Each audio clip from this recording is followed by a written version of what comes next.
Достар, мына кафенің интерьерін қараңыздар. Іші толған гүл. Нағыз инстаграмға арналған суреттер түсетіндей жер екен. Іші роп-розовый. Бұл жерге біз кешкі ас ішуге келдік. Кафенің атауы Лова. 3 қабаттан тұрады. Әрқайсысының дизайны әртүрлі.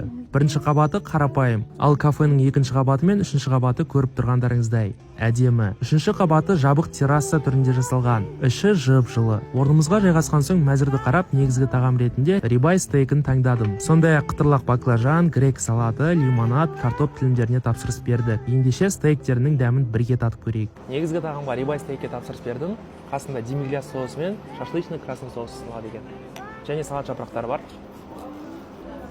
Medium well тапсырыс бердім, бірақ іші пісіп кеткен сияқты. Стейктің іші көріп тұрғандарыңыздай, мен стейктің қатты эксперт емеспін енді. Бірақ дәмін айыра аламын.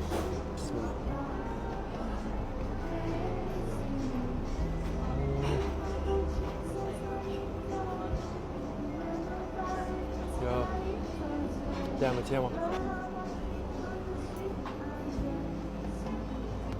Дәмі мощный екен бірақ.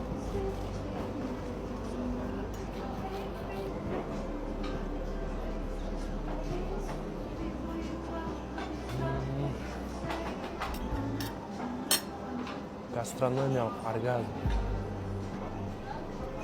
Еті де жұмсақ.